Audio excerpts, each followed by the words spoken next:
من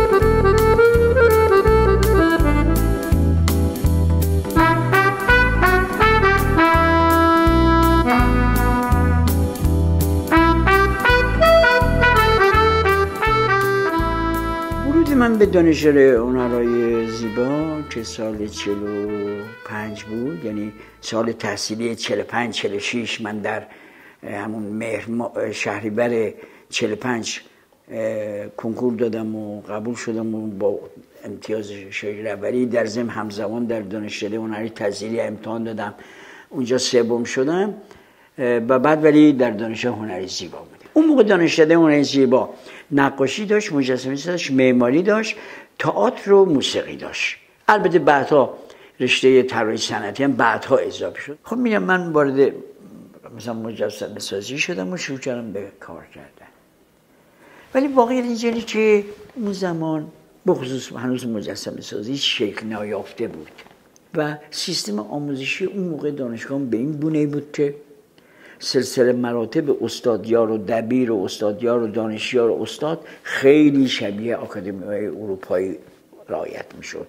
یعنی شما تا دانشیار نبودی نمیتونستی قضاوت کنی اصلا.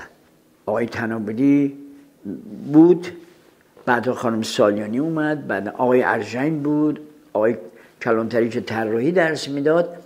اینا هیچ کدوم حق نداشتن کار ما رو قضاوت کنن. اینا فقط میتونستن راهنمایی کنن. قضاوت دانشکده مهندس سیون خودش بود، مهندس صانعی بود، دکتر مقدم بود که دکترای تاریخ هنر رو اینا داشت و اینا قضاوت آثار میکردن. البته همون موقع اعتراضایی تو دانشکده بود، مثلا دکتر فندرسکی که بازتاب جریان جدید تو دانشکده بود. درست اتفاقا همون سالی که من کنکور دادم دانشگاه تهران دیپلم هنرستان هنرهای زیبا رو به رسمیت شنا، اونها هم میتونستن دیگه در دانشگاه تهران امتحان بدن.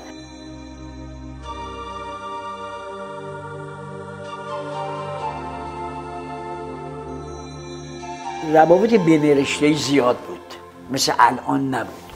یعنی بین رشته نقاشی و مجسمه‌سازی معماری روابط خیلی تنگاتنگ بود. حتی درس‌های مشترک زیادی داشتیم که حتی با هم کار می‌کردیم و متقابلاً بنا به علایقی که من داشتم با بچه‌های معماری هم زیاد معاشرت می‌کردم و حتی در کار اجرای پروژه‌هاشون همکاری می‌کردم، مثل ساختن ماکت یا مثل دسن کردن و راندو کردن پروژه‌هاشون.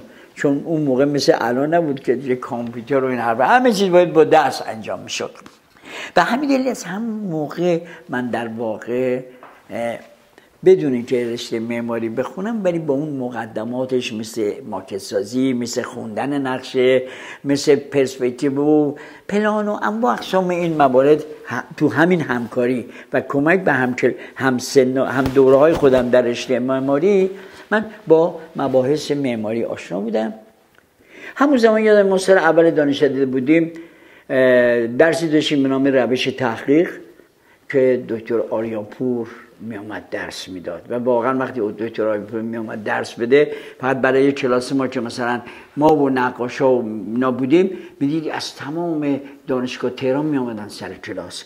دکتر اصلا ممانعت نمیکرد، یعنی واقعا کلاس قلقله بود. درسی بود به نام ویژوال دیزاین یا همون به نوعی درس مبانی امروز دانشکده هاست، این به این نام هست که دکتر میفندسی درس میداد که اکثر اوقات این درس رو به صورت جمعی در دانشکده هنرهای زیبا در آمفی‌تئاتر درس میداد، یعنی هر سه تا رشته حضور داشتن توضیح میداد، بعضی اوقات هم در کلاس‌های خردتر. واقعیت این که در رشته ما انسجام هیئت علمی ضعیفی داشت، هنوز شکل نگرفته بود، یعنی تو طی 3-4 سال آروم آروم تازه اینا به ترتیب اومدن. به هر حال این فضای اون زمان دانشکده هنرهای زیبا این حسن داشت که این همه جانبگی بود. یعنی بنده میرفتم سر کلاس بیضایی این گوشه میشستم، این میل بود که حتما واحد لازم نیست ما بگذرونیم. وقتی بیضایی داره درس میده من میرم سر کلاسش میشینم. یا وقتی مثلا یادم اشتباه نکنم دکتر محمود خوشنام بود سرپرست مجله رودکی، اونم گاهی اوقات مثلا میومد تو دانشگاه، خب ما هم میرفتیم میشستیم و خیلی از درس‌ها اینجوری بود. یا خود ما تو محیط دانشگاهمون از آتلیه‌های همدیگه استفاده می‌کردیم. دیالوگ بین رشته‌ای زیاد بود ولی الان نیست این دیالوگ. این گفتگوی بین رشته‌ای خیلی کم نایابه.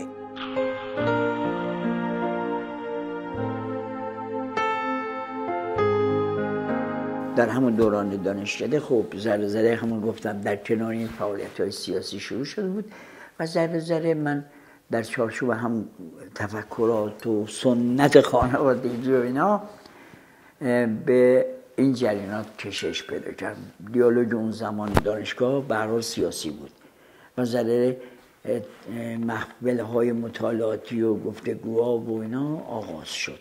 البته همین زمان من از سال دوم به دلیل همین معاشرت با تو فضای دانشکده با تالار قندزیز آشنا شدم، با آقای پاکباز و با آقای جودت و چون کار میکردم نقاشی میکردم و اینا رو آوردم کارامو ببینن که هم اولین نمایشگاه نقاشی امپرادی من تو تالار قندیز سال 48 گذاشتم که دانشجو بودم هنوز و وارد گروه تالار قندیز شدیم که ما اونجا دور هم جمع میشدیم علاوه بر کار نقاشی نمایشگاه‌های مشترکی با هم میذاشتیم رو مباحث و موضوعات مختلف هنر معاصر هم بحث و گفتگو میکردیم.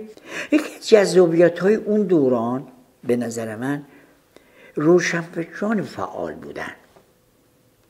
طرف میومد نمایشگاه نقاشی نمیدید و برود، الان میان یه نگاهی میکنن میرن، هیچ کس یخه نقاش رو نمیگه چرا اینو کشیدی، چی میخوای بگی. حالا بعضی الان نقاشی چیزایی رو دیوار یا تو بروشورشون می‌نویسن باز هیچ کس یخشون نمیگیره. نمیخوام بگم غلط می‌نویسن یا نه، ولی این دیالوگ نیست، این گفتگو نیست، این بده بسونه هنری.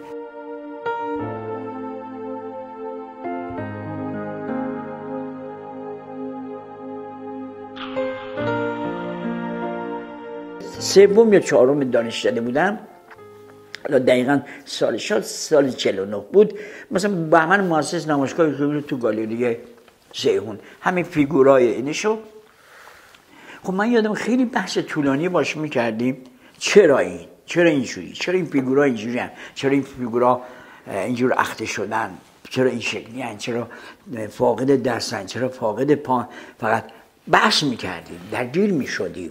خب حالا نقاشان تو زیادشون میداد که ما قانع بشیم قانع نشیم، ممکن دیالوگ کنیم و مواردی هم بود که واقعا بینون یه دانشجو برخورد میکنیم در حد دعوا میکشید کارمون، ولی منفعل نبودیم. البته من نمیخوام انتقاد کنم الان اینجوریه، الان هر نسلی حتما شیوه های رفتار و برخوردهای خاص خودشون داره، ولی ما اینجوری عمل کردیم، اینجوری فکر میکردیم. به هر حال تو اون سالها این بحث‌ها و دیالوگ‌های گفتگوهای ما بود و فعالیت‌های سیاسی من شروع شده بود.